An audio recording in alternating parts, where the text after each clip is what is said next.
waxaan dul marayaa kolley majliskan kuma dhammayn karo wixii aan ku talagalay oo majliska muhiimadda ugu weyn lahaa oo tacdiimu nusuus habeen dambe uu noqon doona haddii rabbiina gaadhsiiyo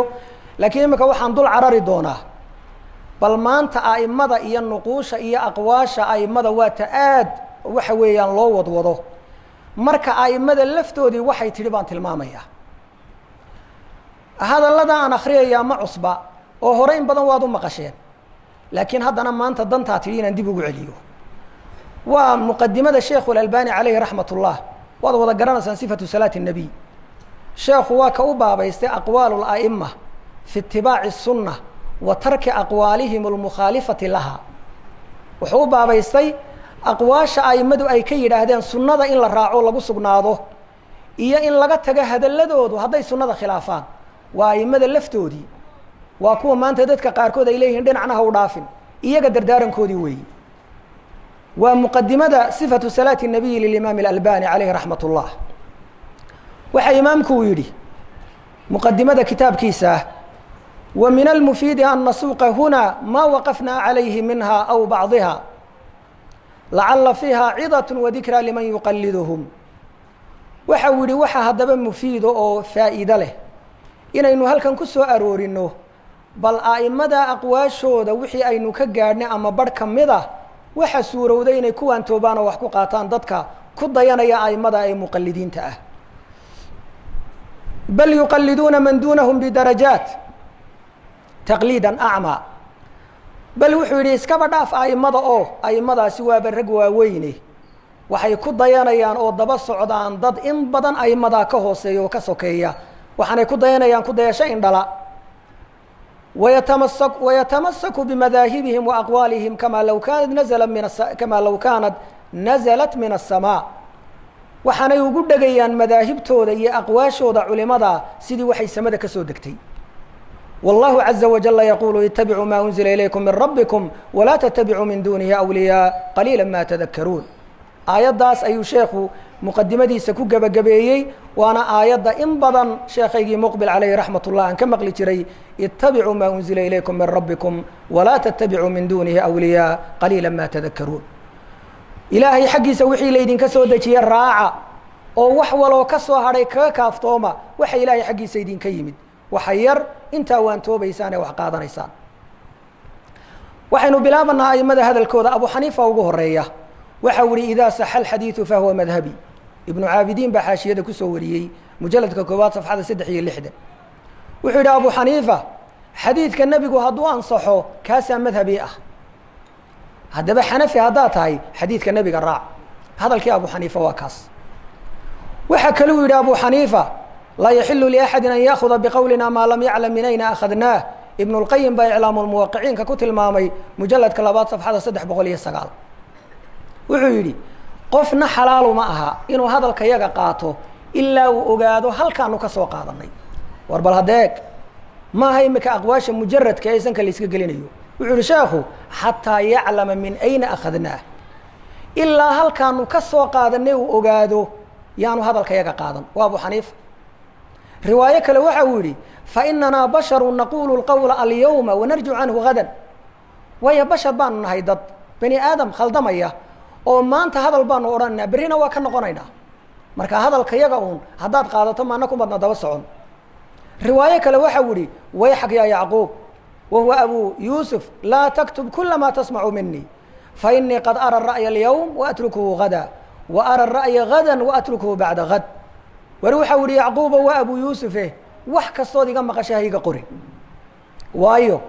maanta ra'yi baan arkayaa berrina waan ka noqonayaa berri ra'yi baan arkayaa sahan dambana waan ka noqonayaa waxa u yihi idaa qultu qowla yukhaalifu kitaab allahi tacaala wa khabara arasuul fatrukuu qowli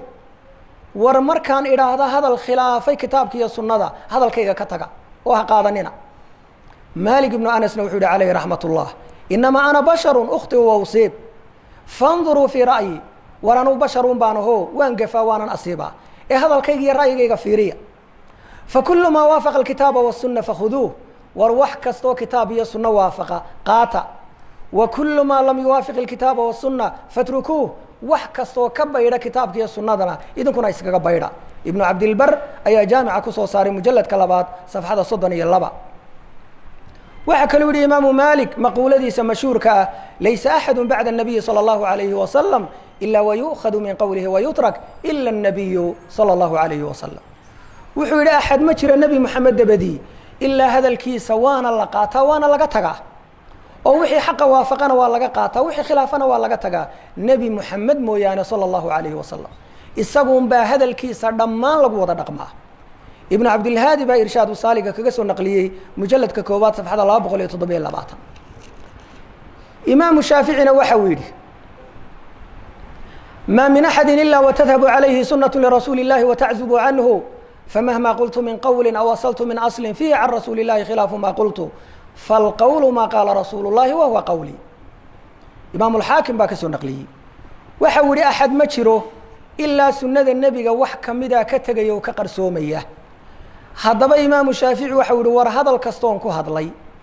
iyo asal kastoon dejiyey oo rasuulka laga helo waxaan idhi wax ka duwan, hadalku waa hadalka nebiga salى اllahu عalayhi wasalam, isagaana hadalkaygii ah. allahu akbar.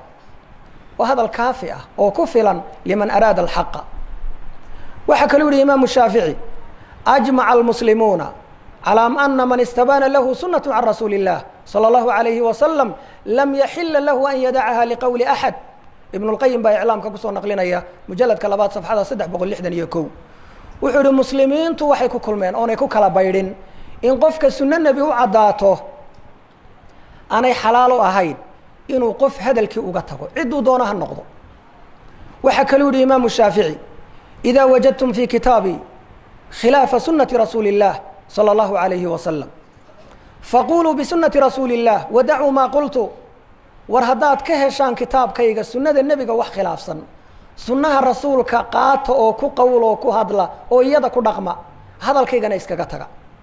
riwaayadda kale waxa uu yihi faاtabicuuha walaa taltafituu ilaa qowli axad. waxa uu yidhi raaca sunnada rasuulka, hadal qof kale ha daymoonina oo ha milicsanina, iska dhaafa inaad qaadataani xaggiisaba hadayina oo ha milicsanina. awradahu imaamu الnawowi fi majmuuc mujaladka koobaad safxada 63. إida saxa alxadiidu fahuwa madhabi. waxaa kaloo imaamu shaafici u yihi sida imaamu nawowi majmuuca uu kaga soo naqliyey xadiidka nebigu markuu ansaxo isagaa madhabkaygii ah. ayuha الshaaficiyu faاtabic rasuula الlah salى اllahu عalayhi wasalam. ninka shaafici u nisbo sheeganayo rasuulka raaco xadiidkiisa ha ka baydhin. waxaa la diidan yahoo qalad ah tacasubka madhabiga ah. qofku haddii mujarada nisba ana shaafici dee itibaaciisu kii rasuulka hadduu yahay waxba yeeli mayso. oo aimadii sheekhulislaam ibnu taymiya iyo culimada sacuudiga iyo aimo fara badan waxaa laga yaabaa xanaabilo in loo nisbeeyo, haddana dee uma tacasubaan oo ma yidhaahdaan madhabka xambeligaa dhinacna u dhaafi mayno.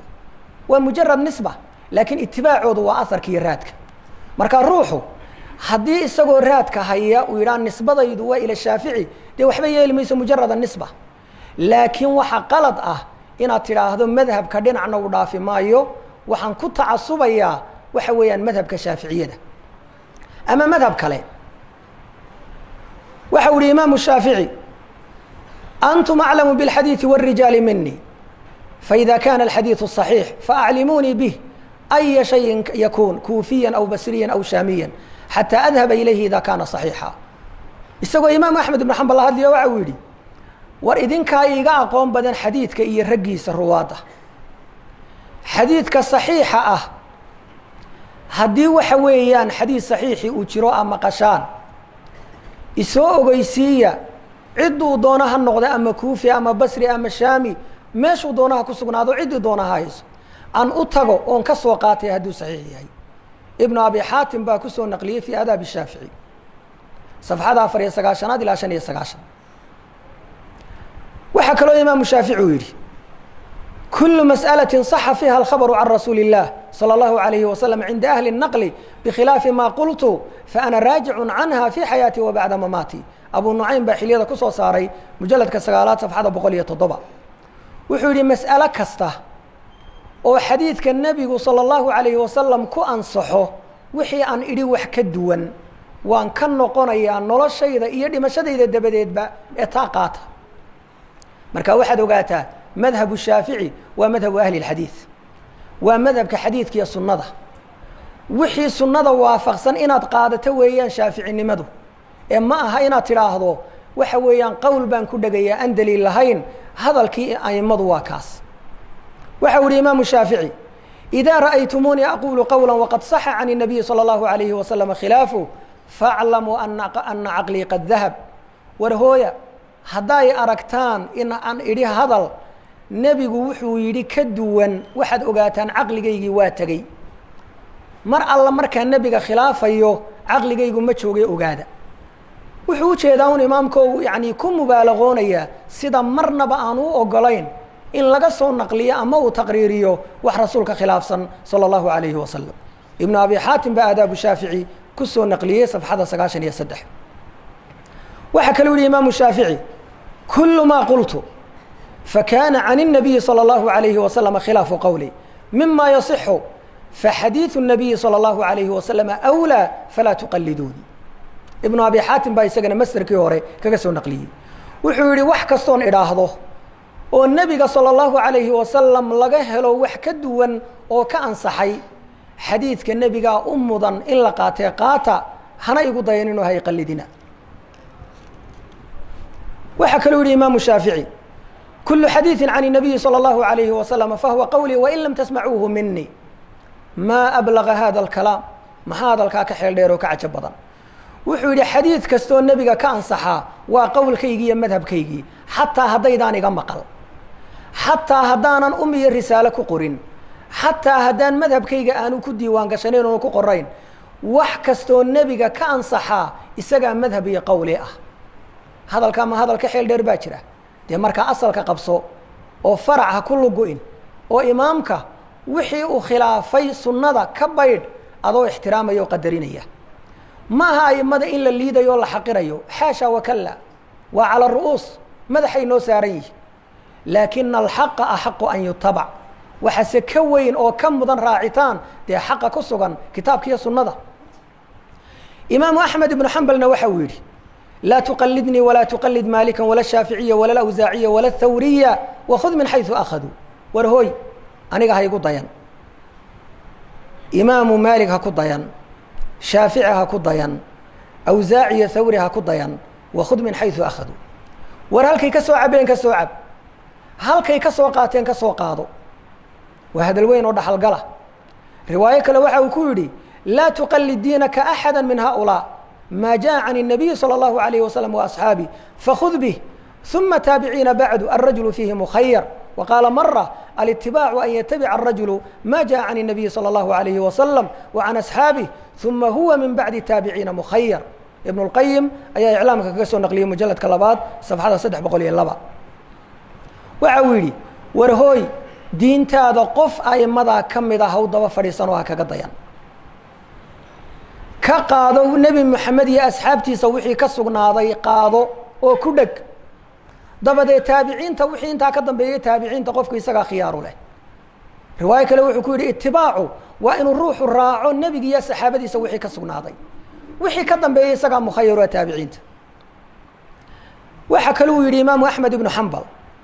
ra'yu اlawsaaci wara'yu maaliki wara'yu abi xaniifata kulluhu ra'yun wahuwa cindii sawa wainama alxujatu fi اlaahaar ibnu cabdilbar ayaa jaamica kaga soo naqliyey mujaladka 2 صafxada 149 wuxuu yihi awsaaci iyo maalig iyo abu xaniifa iyo a'immadaasoo dhan ra'yigoodu waa ra'yi